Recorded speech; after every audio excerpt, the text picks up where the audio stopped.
Adalynn. And I'm Austin. And this is Into the Fray. Thank you for listening. This week on the podcast, Austin and Robby sit down to talk about what it's been like to record the podcast for the last 2 years.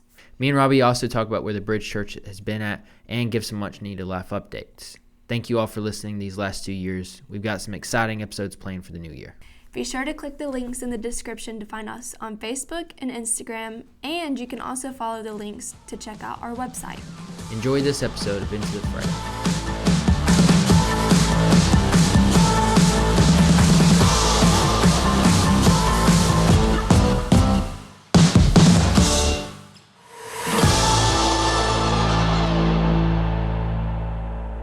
Not a crazy idea for this episode. Just okay. We've been doing the podcast for 2 years. Yeah. And so crazy. Yeah. I mean, that's wild. It doesn't feel like it in some sense. In other parts, I'm like, it feels way longer. So what? How have you felt doing the podcast for 2 years? Has it been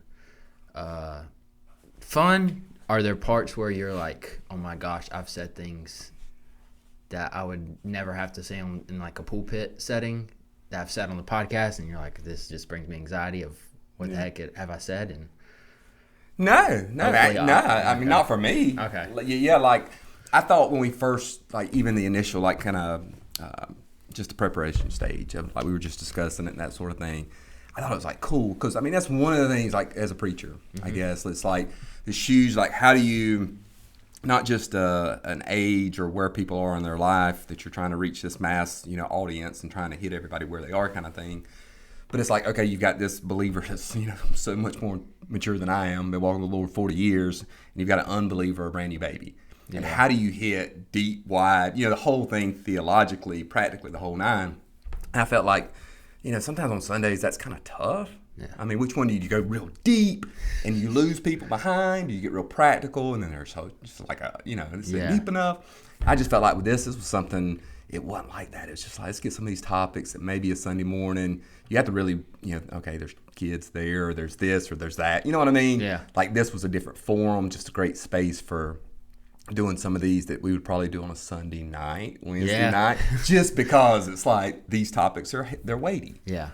And it may not be some of them appropriate for kids or whatever kind of things. I thought it was actually freeing, man, even like going into it. Yeah. And I hadn't said, well, I don't know, I probably said something stupid and I would regret if I could remember, but I don't remember. So, yeah. But I do that every Sunday. I told somebody the other day, I was like, dude, when you get up there and you speak for 45 minutes, I'm bound to say something dumb. Yeah. Something I regret. Like, I mean, it's just human nature. So you just, I loved it though. How about you?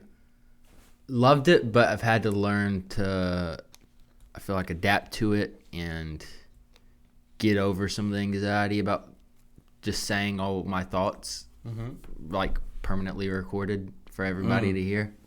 Yeah.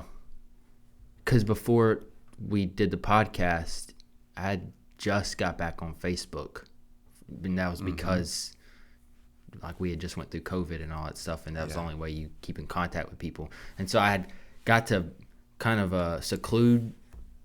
I didn't have to have an opinion on everything. I didn't have to share my thoughts on everything. And then we started a podcast, and you have to elaborate and kind of get your thoughts out and learn how to formulate them and all that stuff. And so that's been good on the teaching side of it's forced me to learn to teach and communicate in different ways about topics that sometimes I'm not even when it comes time to do the podcast, you're like, okay. I was interested in it when I was studying it, but now it's kind of died down a little bit when it comes time to record. Yeah. And I don't know, it's been fun, but then there's that curve of having to not worry about giving people the wrong impression at times. Just because, I don't want to be the guy who has an opinion about everything, because I know my opinion could change next week. I want to. Me and Berlin were talking about it today. Who's sitting here? By the way, she's sitting for next our to us. Yes. Celebrities, their brain, whatever state that they become most famous at, their brain kind of stops, and they live in that. And so Justin Bieber, he emotionally like caged in at whatever age he became famous at, and it can be very detrimental. And we were talking about it with some pastor friends we have and like people in ministry of, if you get thrown into a ministry position at a certain age, does that kind of force you to stop growing and evolving in your beliefs? And like, do you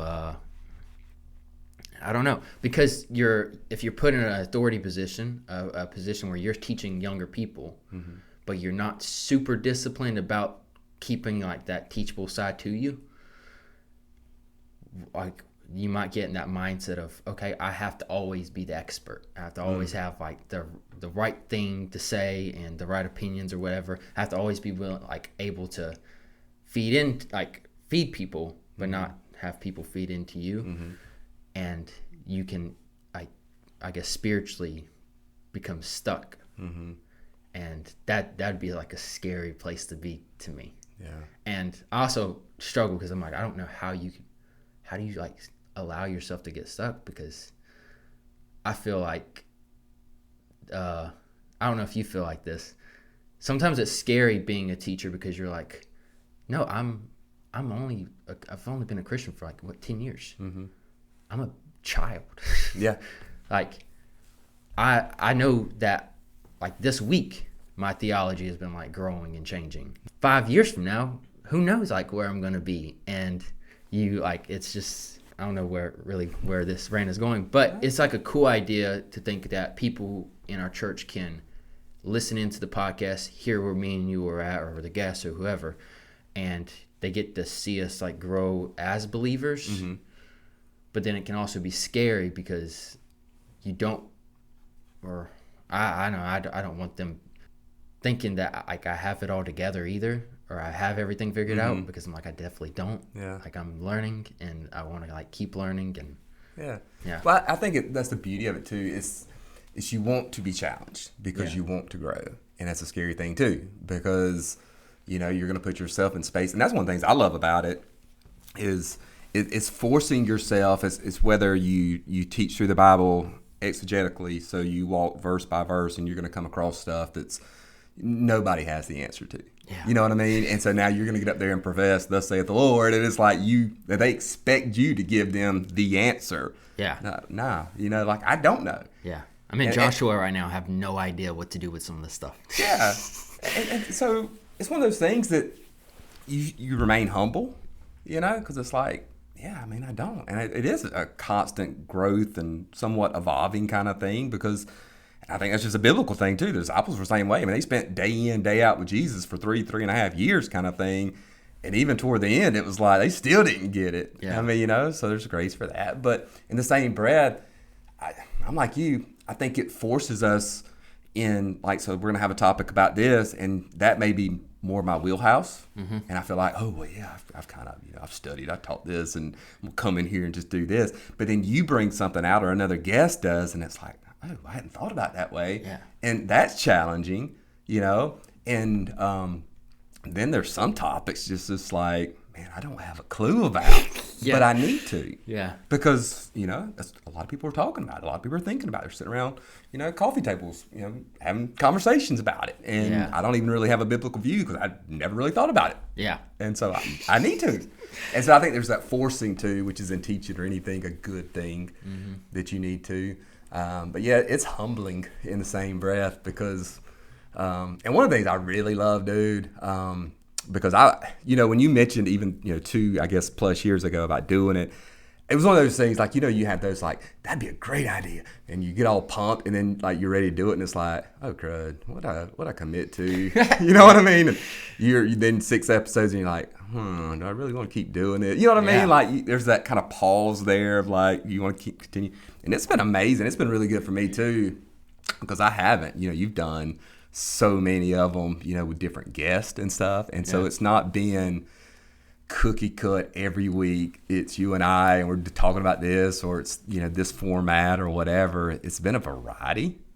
And I love that. I'm glad you love that. Yeah, I love. Sometimes I don't know.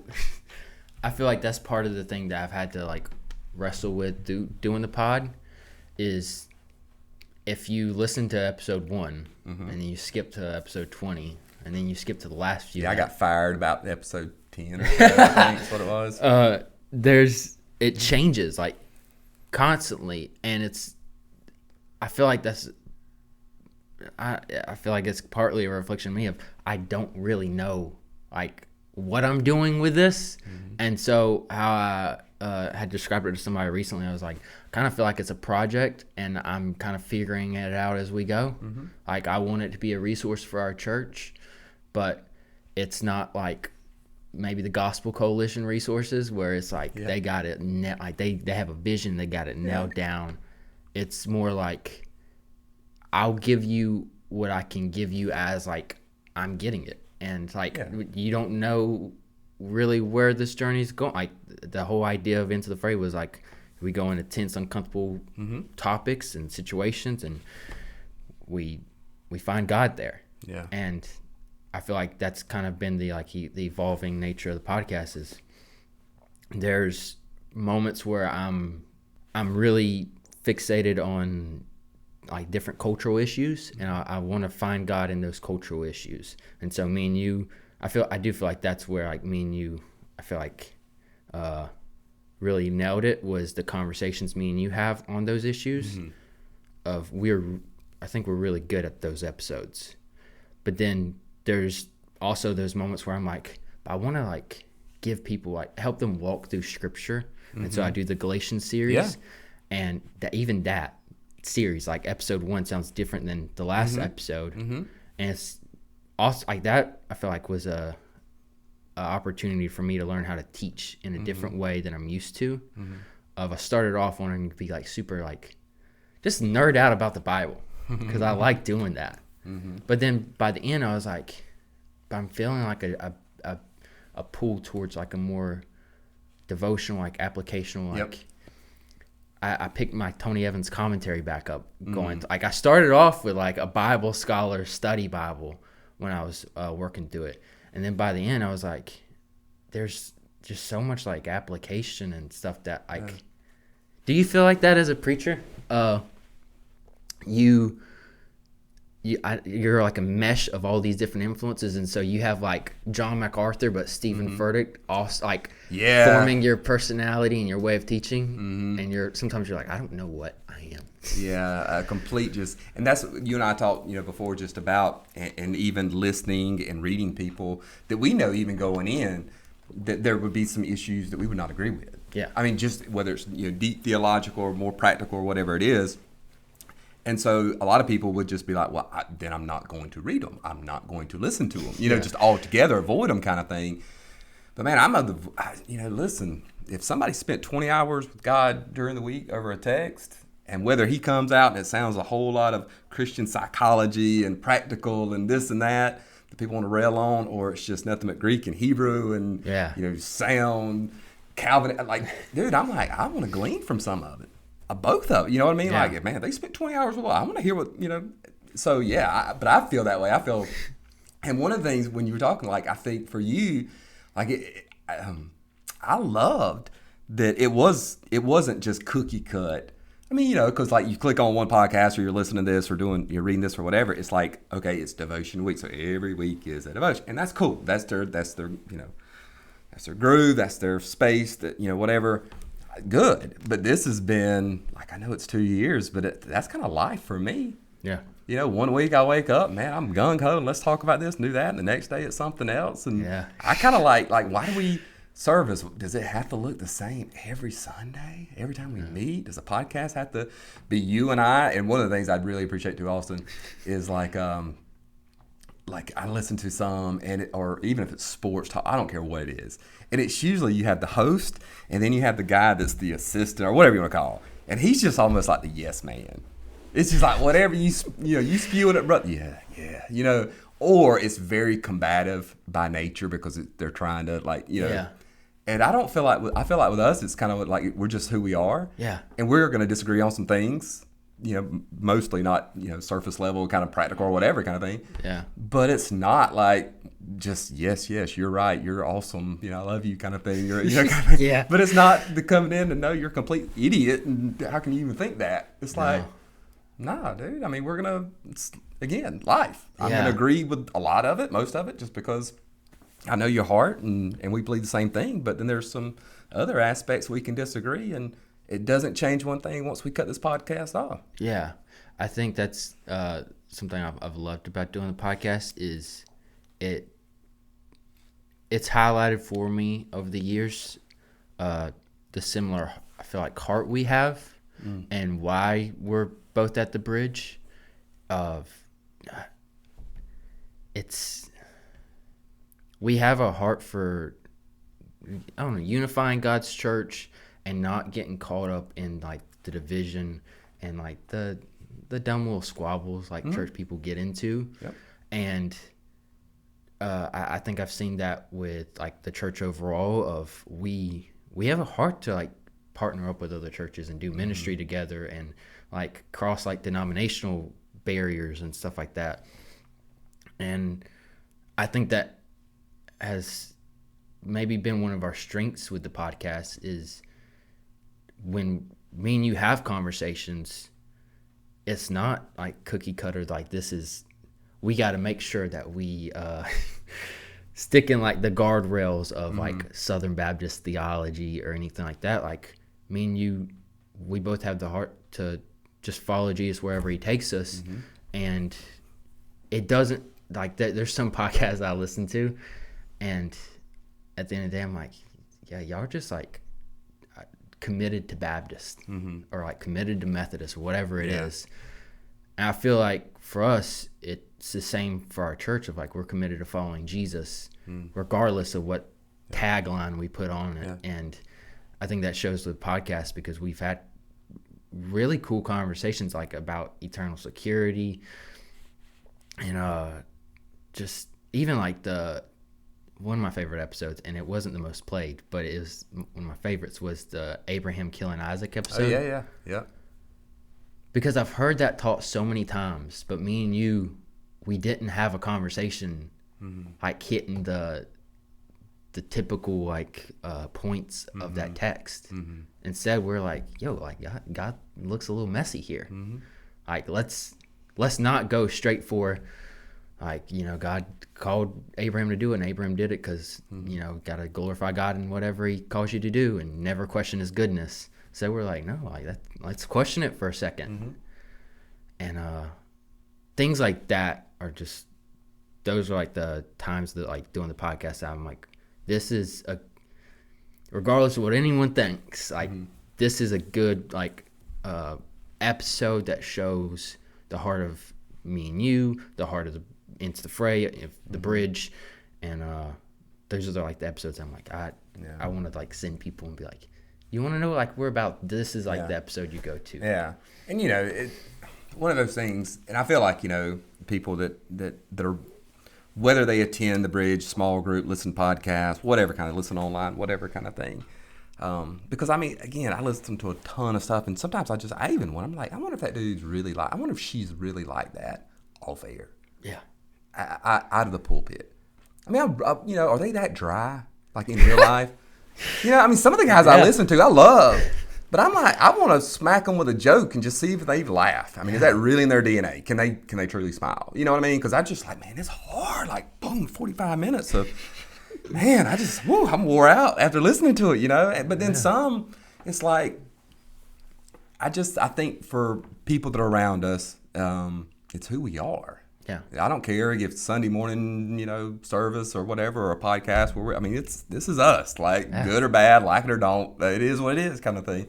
One of the things I'll say too, you touched on, and I think it's been something, it's one of those things of a commitment and intentionality and just again, an awareness, because I'm as prone as anybody in the flesh to when there is, I don't agree with this, whether it's a lifestyle, a decision, a theology, whatever it is kind of thing, to push away from.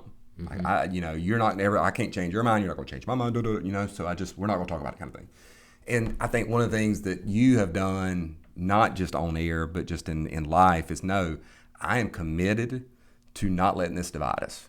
And I'm going to keep pushing in. Like, you know, I'm going to keep asking you to call me. I'm going to keep doing it. You know what I mean? Yeah. Like, I refuse to let this end, you know, our relationship or seeing You know what I mean? Yeah. Like where this conversation can lead and the relationship to grow. And I think that's a tough thing. It's not easy. Yeah. It's a lot easier to pull away and just avoid.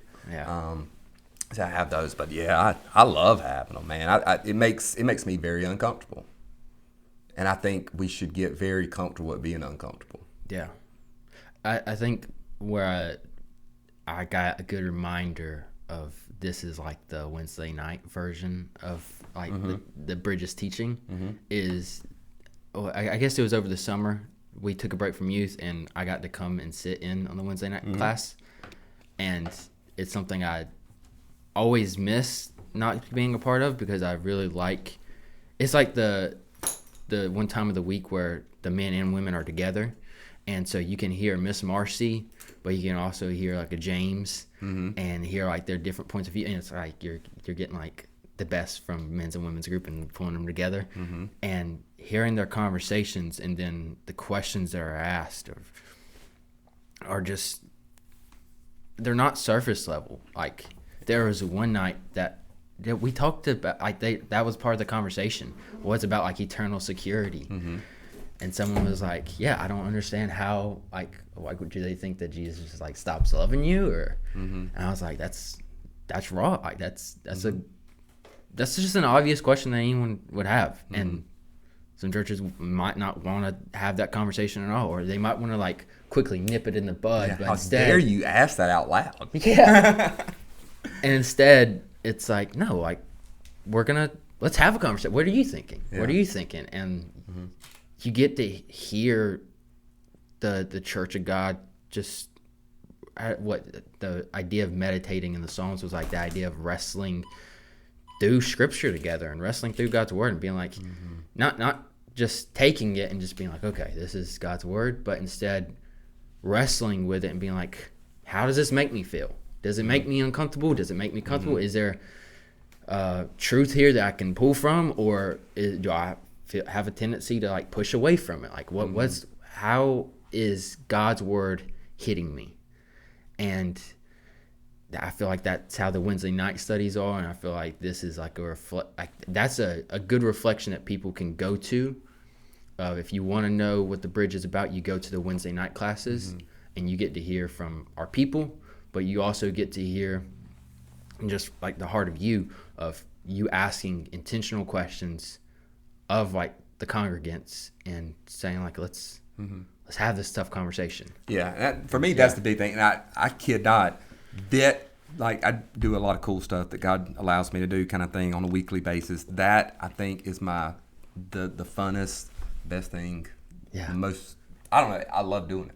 Yeah. The Wednesday night. And it's because, yes, there's the teaching and all that entails, but there's the conversational aspect of it. Because for me, it's like you said, when those thoughts are then expressed verbally, actually verbalized kind of thing, like, oh, they ask the question and make a point, or well, have you thought about this, or whatever it is, because you're hearing their heart, which people are thinking anyway, and you get to hear that. But then, like with anything, you get to ask, well, okay, well, why? Not in a judgy, like, how dare you kind of thing. It's like, okay, but why do you think that? Or, why what are you kind of feeling when you say that, or, kind of thing. And that digs deeper than just squashing it right off. Like, let me give you 10 scriptures on why you're wrong. Yeah. Let's scratch the surface of where your stance is and see. So. Yeah. So, one of the things I wanted us to talk about was what season of the bridge, like, are we at the Bridge? Like, okay. How long have we will celebrate January 8th. Is when we officially started 2012. So we're 12 years this January. Okay. Which, I'm a numbers guy in the Bible. 3, 7, it's kind of important numbers. 10, 12. So it's going to be a good year. Yeah. What has been, I don't know, the hardest challenge you've had to, or that our churches went through in the 12 years at the Bridge? Oh, that's a good question. There's been a lot in 12 years. I mean, obviously COVID and things of that nature that everybody's dealt with, and people trying to figure out. I mean, during that season, it was like, how do we still love and serve our people? And so it forces a lot of church. I mean, it even forced us, and we're still kind of piggybacking off that, like how can we still help those who or whether shut in or even for COVID's sake or whatever reason, more online presence, things of that nature, so you're still looking, but I don't want it just to be that, I don't want them just, hear the message or, experiencing the Sunday morning with, online. How do we still really love them and see them grow in Christ? And so that challenge is it's going to be, who knows how long, I think ongoing. I feel like, we've had some things pop off, obviously, in 12 years, things that we've gone through. And by God's grace, and so many of them you just see, you're going through it and you're like, man, this family comes in and they plug in, they become a host home, and they love Jesus so much. And then God calls them to another city for work. And you're like, no. That's frustrating. It is, because it's one of those, like, you do these little slogans. You know what I mean? Like, so one of ours early on was like, I want you where God wants you.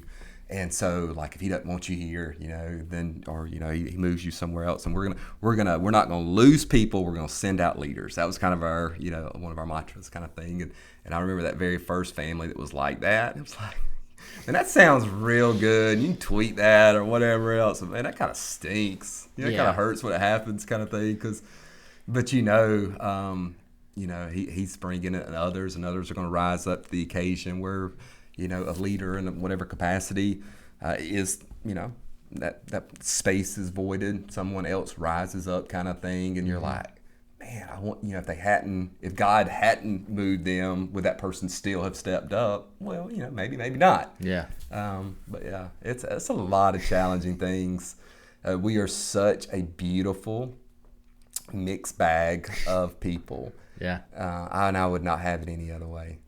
I've been offered in 12 years to go to different churches and do things and, kind of thing. I've never once even and it's not for, well, man, it's just because we've gone through seasons of like moving in buildings because we were going multiple services and kids were overflowing rooms. And then we've gone through seasons where we've shut down rooms, because kids and things and not multiple services and, sanctuary half full, all those kind of things that everybody goes through. But being that mixed bag of people from all walks of life, and I mean all walks, not just spiritually, but things they've gone through and stages of life and just all kind of things, and how to navigate that, but then seeing just the beauty of God bringing that mixed bag of people together, and them loving well each other in the Lord. It's just, I don't know, man. It's awesome. Would you say that this season that we're in right now has it been going on for a while? Like, this is something I kind of play around in my mind. Okay. Like, I don't know. Sometimes I'm like, the life's full of seasons. Like, they come and go. Yeah.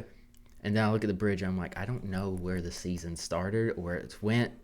And it's sometimes hard to pinpoint, like, because people like will have someone like gets plugged in and they become a leader, and then God has something else for them, so they end up leaving. You're like, okay, maybe that's like a season, but then you're like, well, no, that season overlaps with like But when I say seasons, it ain't like 3 months or a year kind of thing. It's like day by day basis. Like, we might be in one season today and one tomorrow. Like, it's crazy. It's kind of like South Georgia weather. I think he can't make his mind up either. It's I don't know. I was thinking, even like driving in this afternoon, man, is like, okay, every single miracle. I mean, this is just some deep, theology 101 here for you, next level. Every miracle in the Bible, there was a need, and that need was met. And without the need, there's no miracle. You know what I mean? Like, every single one. And so for us, I can see needs all over this place, you know. And I was actually meeting with someone earlier today and was talking about just some things, and they were, not just serving like locally Sunday morning, whole babies, and, obviously we need that as well. But they were like, I was just like, what are you passionate about? And this individual was like, it's just weird for South Georgia. And I don't even know how to do it and stuff. But it was like, I watched Sound of Freedom. I don't know if y'all have seen that or not. Mm-hmm. And I think so. It's about sex trade. Human trafficking, but sex trade specifically. And it was just like, I don't know if it's because of that or I'm emotional or whatever, but I don't know. I feel like this is such a big thing, and it is. I mean, more slaves than ever in human history right now, kind of thing. And it's like, well, what do you do? How can you even like do anything in something so massive? And but like I told that individual that when God lays that on you, then there will be a way to get plugged in. Mm-hmm. Don't stop with just the need and the compassion of the heart, but find a space. Like start somewhere, and I'm gonna help this individual. And for me, there's always like more. There's always more. Like I don't ever want to get limited. Or I think it was it Mark Driscoll that wrote a book one time, Holy Discontent? I think it was him. Might be misquoting the author there, but anyway, it was one of those being perfectly, beautifully content in who you are in Christ, and in the same breath, never getting in that stuck stage that you mentioned earlier. Yeah. There's a holy discontent. Like, I do never want to settle. I don't ever want to get comfortable. I don't ever want to get in this kind of, like, this is just how we do it. And I feel like, especially as a pastor, I that's a huge temptation. One Sunday ends and you're thinking about the next Sunday. And then it's this on and on. It's like, and you start doing the same things over and over. And the next thing you almost feel numb to some of it. And it's like, oh man, I don't ever want to get content in any of it. And there's always more in the other areas, and I don't ever want to look at any of them and think, well, no, if it's something huge like sex trafficking, that, man, that's just too big, and we're in South Georgia, and there's no, are you serious? Like, no, let's see where we can get plugged in and help out. Maybe it's just connecting with people who are already, doing amazing things in that area of ministry. So, yeah, I want to be stretched constantly, and I think that's where you asked earlier, me personally, I'm in this, I think, season, whatever you want to call it, where it has been very frustrating and so many unknowns because I don't know. I don't know where God's taking us. I don't know where He's taking me individually. I don't know where He's taking my family, sort of thing, even tomorrow kind of thing. But that beautiful unknown, and yet I'm just so at rest in Him and content in Him, and I'm excited about what that is. And in the same breath, I'm almost giddy about it because I'm like, God's about to scare the mess out of me. He's about to challenge us to do something that I don't know. Like there's no way I couldn't do it. But to say all that, to say that we're 12 years, I remember when Carrie and I were first praying about this to begin with, and so many people were telling us why not to. And then they would throw out statistics, and I met with leaders who would tell us, things negative anyway about why not to, and all this kind of stuff, and how it would be so much easier to go to an established church and this kind of thing, and where we were doing it at. Still get phone calls. Oh, yeah, Pastor, so y'all are in Nashville. It's beautiful there. And they'll go on and on for about 2 minutes. Then I'll realize, listen, we're in Georgia. It's not Nashville, Tennessee. You know what I mean? Like, and but I don't know, man. I'm just excited about where He's going to take us. Yeah. And, How has it been learning a new skill?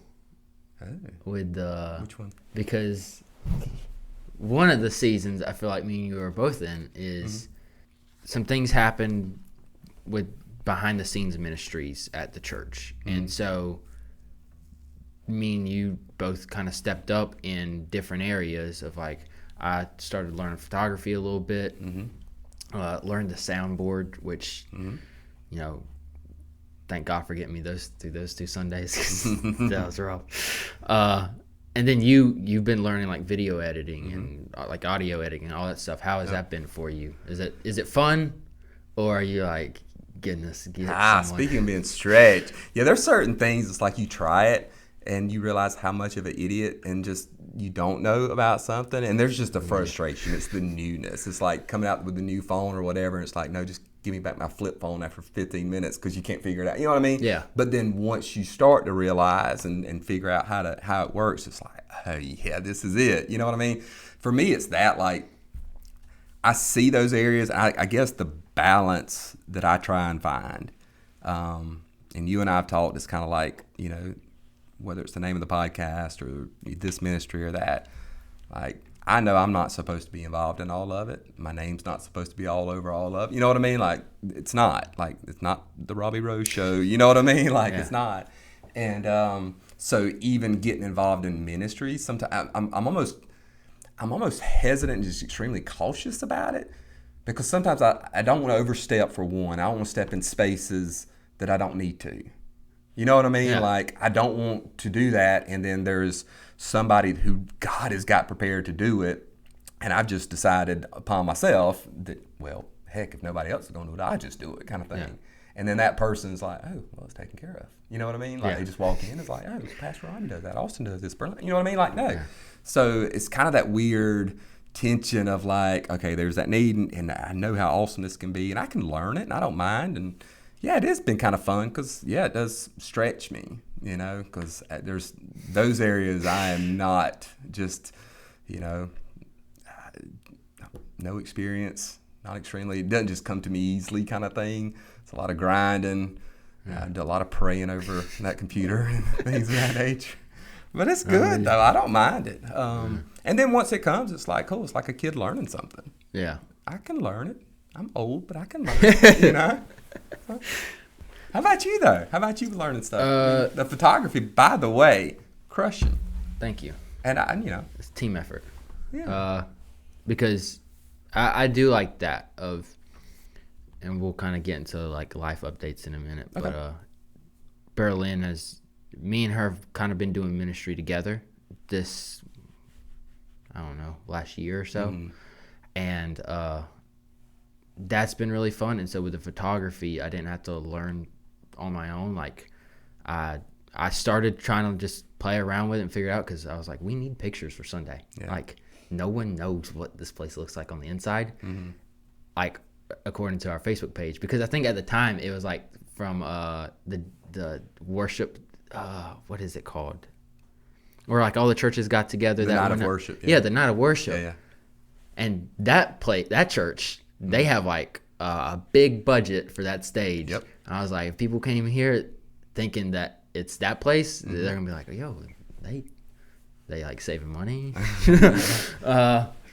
And so I wanted to like take pictures and also like shine a light on some of the different things we got going on at the bridge, like the men's breakfast and some of the stuff going back. And the children's ministry is like a whole nother world. Every time I step back there, I'm like, oh, y'all have another event today?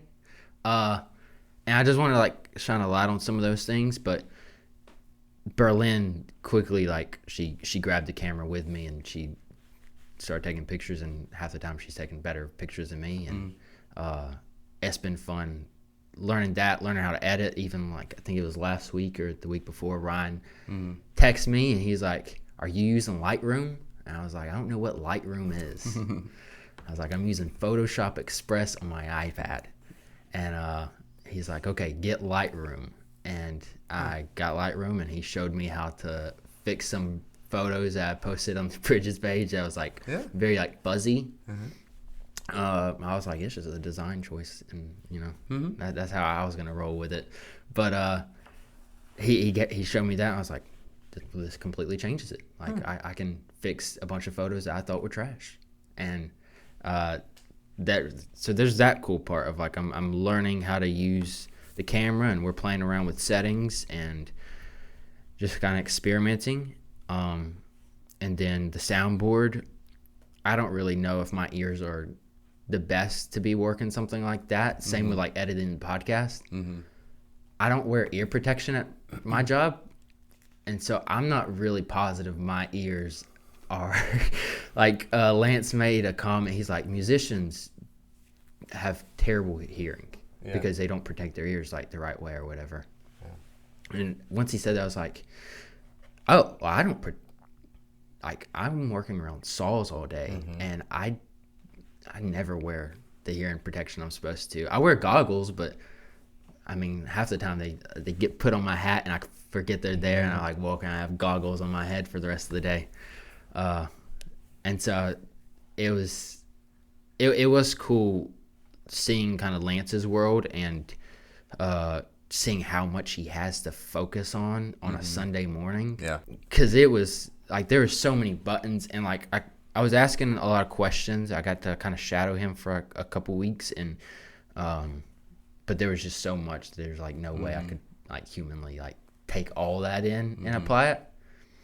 But the stuff I did like take in, I was still like, dude, you're on another level if you can run all this. And then when I was shadowing him, that like the band and him are having like conversations all throughout practice, like, hey, I can't hear in my in ear or whatever. Can you like raise Seth's guitar up, or like this one drum on like Eric's mini drums up, and all this stuff. Like he's not worried just about like what you hear in the room, but he's also worried about the live stream, and then what every individual member of the band is hearing and how much they're like. Yeah. He's wearing like a ton of different hats. And then it's the online. That's just a truth of life. Nobody really knows. You can kind of just walk in and be like, oh, yeah, well, he's not really doing, or she's not really, it can't be that complicated, and how much time they put into it. Yeah. But you don't know until you do it. Yeah. And once you do it, it's like there's a whole new appreciation for it. And that's just true in life. My mom worked at the bank for 40 some odd years, and when she was getting ready to retire, they had to like train 6 different people to do her job. Yeah. One person. And it's just that's life. You know what I mean? Like, it's kind of like one person, again, and that's not because if the Lord calls me home tomorrow, the bridge will continue to go and be ever stronger. God's faithful. But it's that, and that's one of the things we want is to have people. We kind of, said, you're always looking for somebody to take your place. Not that there's going to be this rising star that's going to eclipse you and we're going to fire you or whatever, but it's just we're constantly discipling, training people. So in whatever area, if God does move you in a different direction or life or whatever kind of thing, there is somebody that's there, to take that spot kind of deal. But yeah, I love the fact that y'all have taken on. And one of the things I just, for us, we always said when we started, like there's this idea, philosophy, mindset really within church. It's like there's certain things you check at the door. Like God wired you a certain way, and it may not be technically like I can't point you to scripture that says it's your spiritual gift or whatever.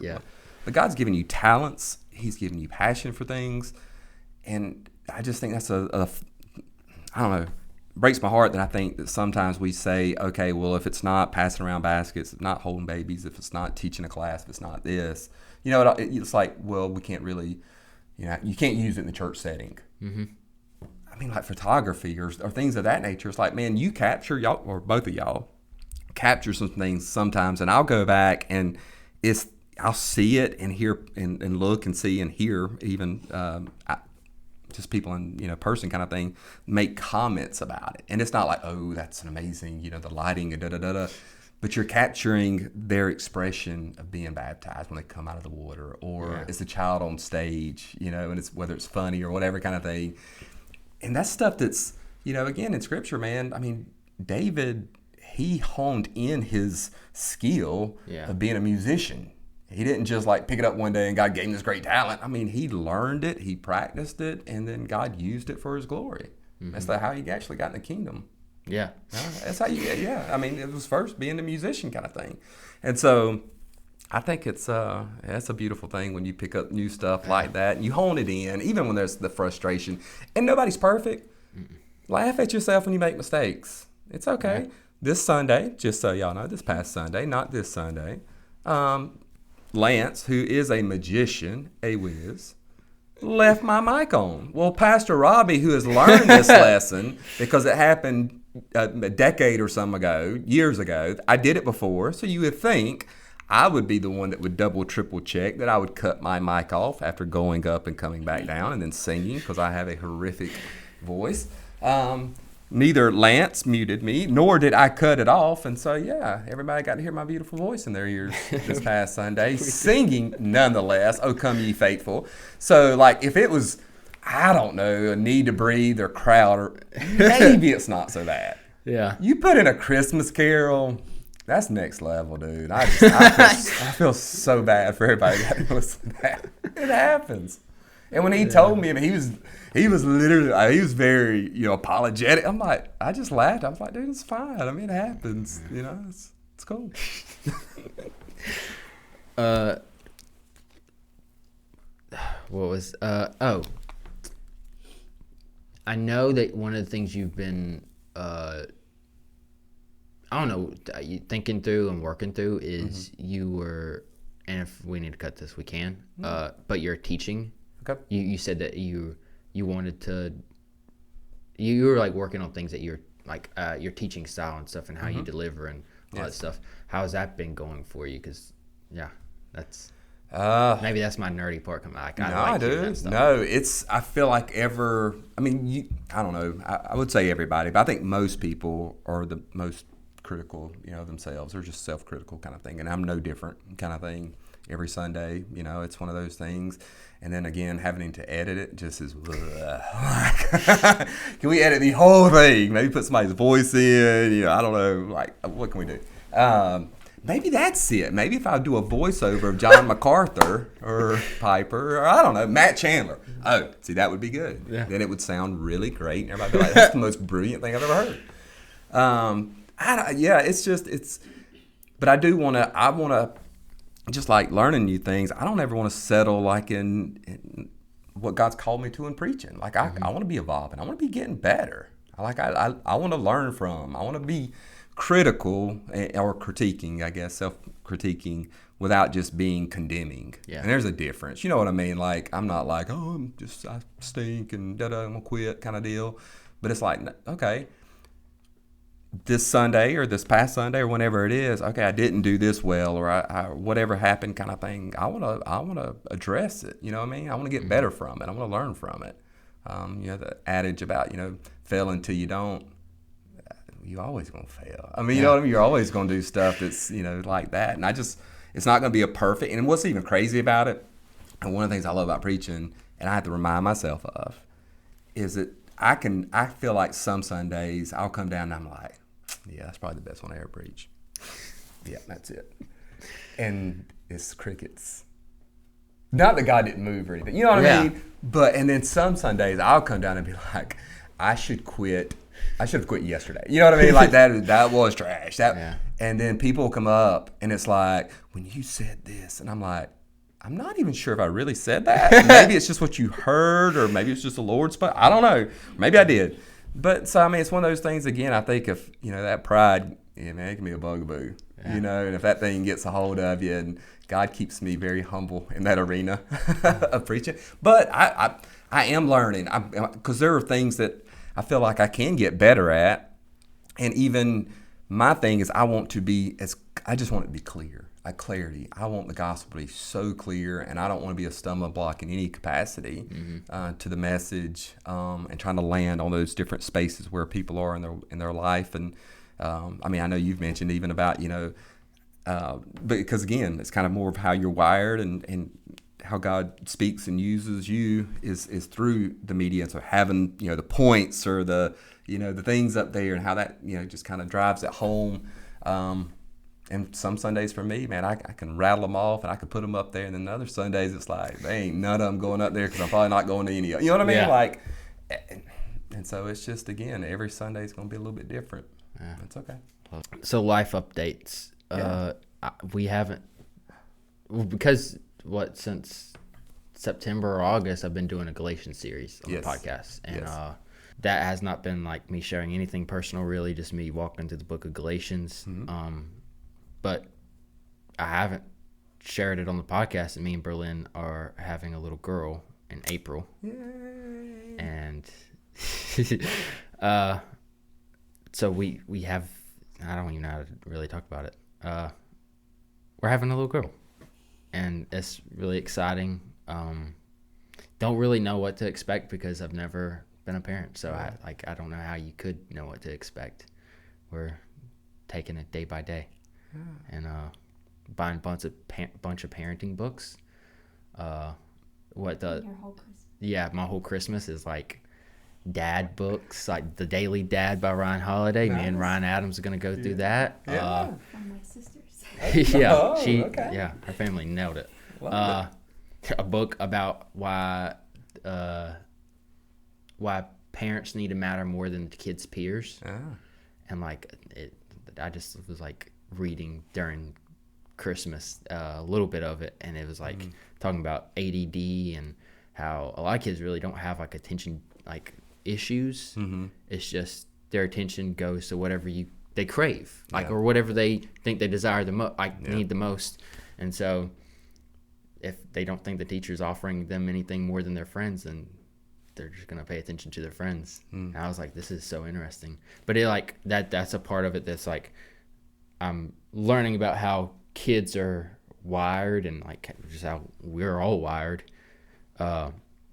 Because we want to be good parents to Adalynn, and we want to give her some things that maybe we felt like we didn't have growing up, and really that just being like understanding that, you know, kids have a brain of their own, and trying to like I guess prepare for that of how can we give her the best tools in life, like our parents did for us, and even add on to some of those. And but then like as I'm preparing for that, I'm like, yo, I'm learning so much I gotta use for youth group. Because I don't know, it's one of those things of like I'm realizing a lot of I had listened to an interview by Jefferson Bethke, and he wrote this book a few years ago. It's like one of my favorite books called Take Your Family Back. And it's about how like individualized families are today, and how like disconnected they are from a broader community that they like for centuries and like thousands of years. That's how a lot of the world did family. It wasn't like just mom and dad and brother and sister. It was like mom, dad, brother, sister, aunt, uncle, grandma, grandpa, everybody in. And me and Berlin, like we want to offer that to our kid as well, and like bring her up in a community. And so that means like church community, and with both of our families involved, and just like working through all that. But then we're also like, no, like the things that we do in our life, we want it to be done together. Like we're a family team, and that doesn't mean like Berlin doesn't have a life outside of me. Like, you know, she's planning on becoming a teacher, and I'm building cabinets Monday through Friday. Like we have those separate parts about us, but then like the goal end of the day is always the same, and we want to find as many things we can do together as possible. And so like that goes into like taking on the photography ministry at the Bridge, or the podcast, and even youth ministry of like how can we like have this be a part of our family as well. Just because that just seems funner. It seems a little bit healthier. Like I grew up watching pastors who like their wives never came to church. And I was like, what is this? Like, do they not like? Have they already heard the message because, you know, they live with the pastor? And that's been like one of the things I appreciate about the Bridge is like, you know, our pastors and their wives and like their families, they're here. Even Griffin, I don't even think he lives here, right? But he is here all the time. It's what's funny is, man, like, well, a couple of things. One, so Berlin, Austin he can be a teacher, like really, really be a teacher officially, because he is now married, which you have to be married, and he's now going to be a daddy. So you can relate, because for years, right, Austin, if you're single, you know, can you really be a preacher? Can you really teach anybody anything? Can you really talk about kids if you don't have your own? You know what I mean? Like, it's crazy how that is, but that's a stigma. I had to get married, and so he's checking the list. Teach people how to have kids. He's checking them boxes. A huge year for you guys. The things I'd say too, man, to that is like there's going to be some things, whether you read or people tell you, one ear in, one ear out the other, or they won't apply or whatever. But there'll be one thing that you'll hear that will stick, and let that be things that really, really matter. You know what I mean? Like, and there's some of it's small, but you even when you were saying that, like both of you guys, y'all are gonna set the temperature of your home. You're going to set the norm of the home. We even did that. Like John and I, we were like talking through and praying about even planting the bridges. Like, we're not going to be traditional. We're not going to do that because we've seen this done this, and God really convicted me of that. It's like, you know, after a few months, few years, you will have traditions too. You know, because you set them right. It's like how we do things, and you do that in the home too. You know, and I'm telling you, a lot of that going in is like, I'm going to do it this way, and then stuff becomes easier not to. And then you're like, it's the regret thing. It's like, man, I wish we'd have started this way. Yeah. So start out that way. Whatever that is about doing things together as a family. And hey, we're gonna eat as a family. We're gonna whatever it is, kind of thing. We're gonna do a devotion as a family. Like start it early so that as she and her siblings to come or whomever it is, that's what they know. Yeah. And it's not just it's kind of the form. That's all they know. It's behavior modification. No, man, they see it and they love it, and they see the happiness between mom and dad and to them and that sort of thing. It's going to be awesome, man. That's like such a cool part is looking at the habits that my dad had for like us, like mine and his relationship. I don't think he would have understood that that's what he was doing, but he did it so constantly or repetitively that then it instilled in me, and so now like getting up early is not a crazy that's just naturally how I am. Has Berlin got there yet though? Not at all. Not yet. Okay. No. I've been doing it a while and I still don't know. No, but like that was one of the things. Like my dad just got me up early, and I don't think knowing my dad, he'd say, "Nah, why are you not up?" But for me, that was like one of the I've been learning about habits this last year and building routines and stuff like that, and learning just how your mind works and how just all that stuff culminates into who you are as a person, and especially all those repetitive things you had growing up, whether it can be the worst end of the spectrum of you just had constant trauma growing up, and so that turns your personality a certain way, or it's you had this really disciplined lifestyle growing up, and so now you're naturally just more disciplined. Knowing stuff like that is cool because then I'm like, okay, little things around the house that if we're doing them repetitively, Adelyn's gonna catch on whether we realize it or not. And so then it reminds me of what my boss told me when I first started working. It's you take care of the work and the work will take care of you. If we just one of the things that I had been working on and this kind of goes into my relationship with the podcast, and the church is I've been keeping up the social media and all that stuff, and then we edit the podcast and we record the podcast, all that stuff.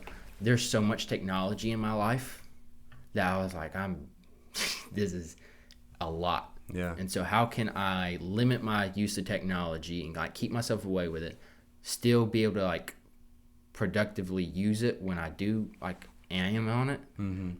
But so I've just been working on I read a book called Digital Minimalism, and that's one of the things I've been working on, and then me and Berlin been talking about. We're okay, well, we don't want our kid being a iPad kid.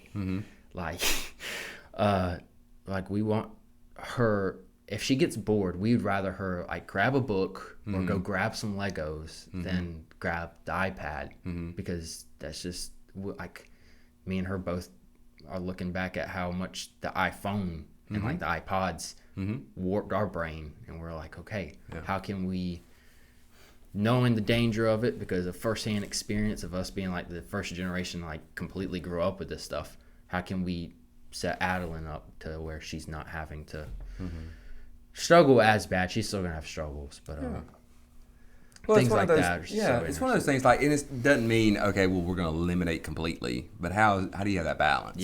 Because there will be moments where it will be easier to hand her a stinking iPad. It just is. Trust me, you have 2 or 3, by the third, you're just here, take it. Please, all 3 of you, kind of thing. But I know this, man. There was one of the things that it was actually a pastor of mine. He told me, and this was just one of those. You knew it, it made, again, not just something I should know going in. But it's amazing, he was I want you as a minister to first see your first ministry is to your home. It's not to a church. It's not to another people. It's your home, plain and simple. And so their first priority. it's your personal walk with the Lord, then your family. And we know this. We'll say, God, family, work. We know that. But then he said this. He said one of the things that I learned, and he had multiple, I think he had 4 kids. He was when I come home from work, man, it's been a hard one, and people have been pouring out their sob stories and life hurts, and I've been ministering, counseling. I'm just numb, and I want to go home and whatever. Yeah. And I'm driving in thinking, kids are going to be, young kids just grabbing at you, wanting all your attention, and I just need to sit down and breathe for a minute. It's to see that is my first ministry, and I'm driving home to my ministry. I didn't leave my first ministry. I'm driving home to my first ministry. They're my priority. And so it was the mindset of, as I'm driving there, it's not, here are the kids. No, this is it. This is me driving it, not to work, but to my ministry kind of thing. And then he said this. He was like, and again, having 4 little ones, and y'all see, like when they're young, it's kind of like, having a puppy or something like that. No matter what the day's been, they're like waiting for you.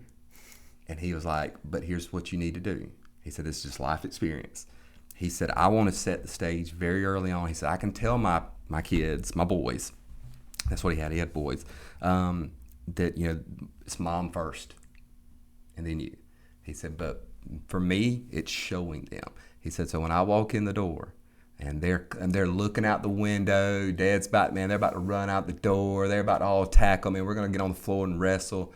He said, first thing I do is I bypass them and I go to their mom and I kiss her. And then I go to them and I get on the floor and I play. Yeah. And he said, all I'm doing is setting that stage. I want them to see that. Of course I love them. It's not that I'm avoiding them. I'm giving them a stiff arm and, you kids get out of the way. He said, but I want them to see that she's priority one. She's first. Because it's going to be so easy, like, she's in there cleaning all and she's the last one you go and show affection to or whatever kind of thing. She's first.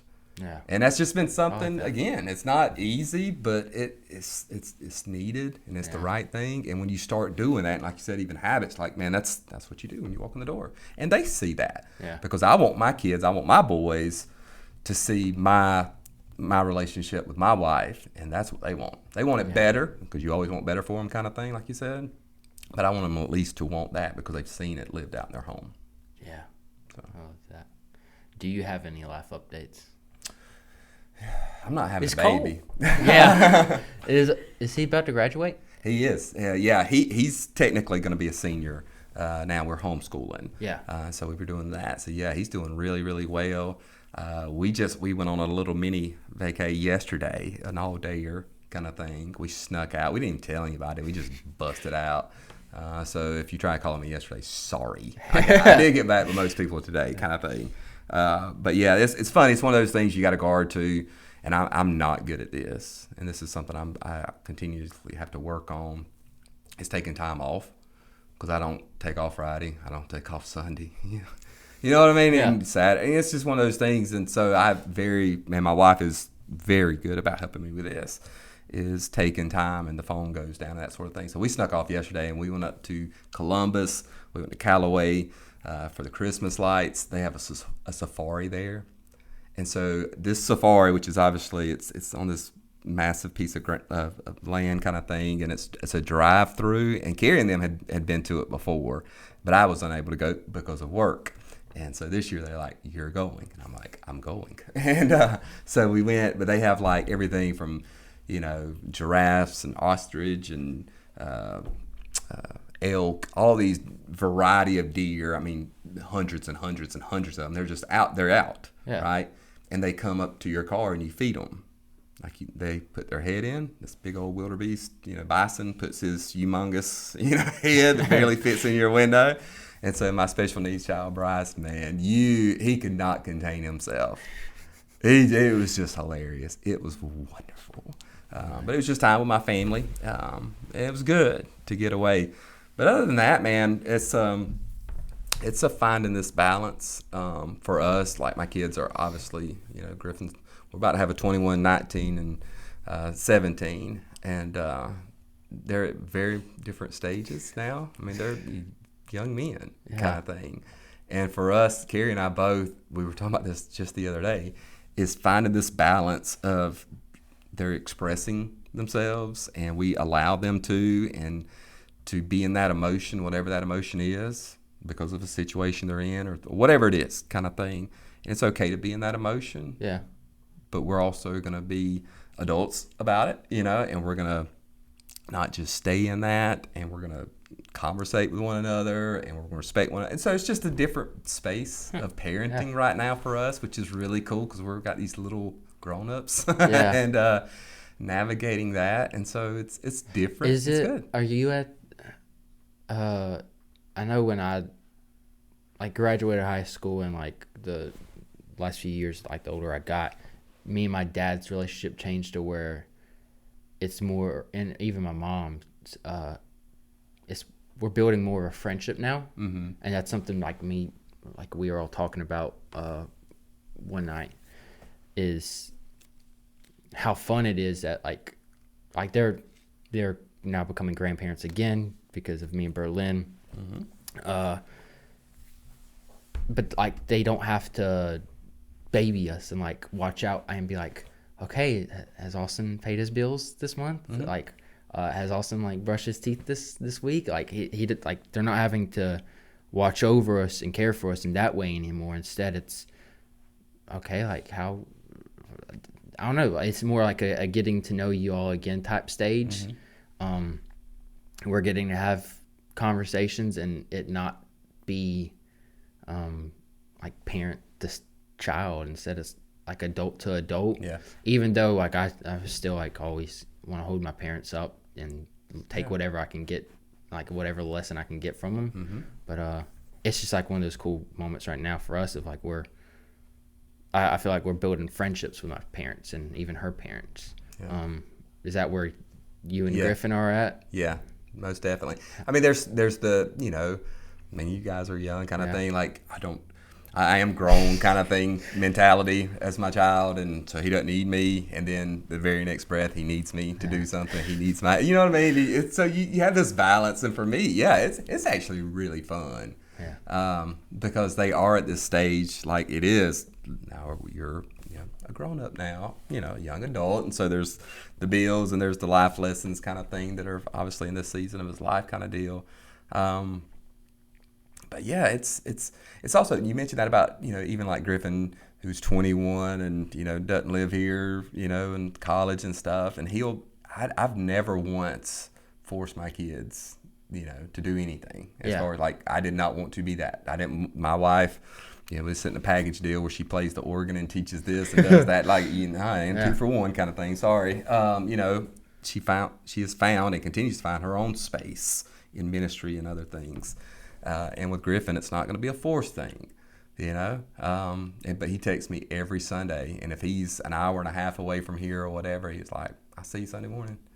Or if it's that morning, I'll see you, at 11 kind of thing. And he's going to be there beside me kind of deal. And I've never, again, once, if he misses or whatever, like, where were you kind of deal. But it does today's heart good, So. I love that. All right, that's it.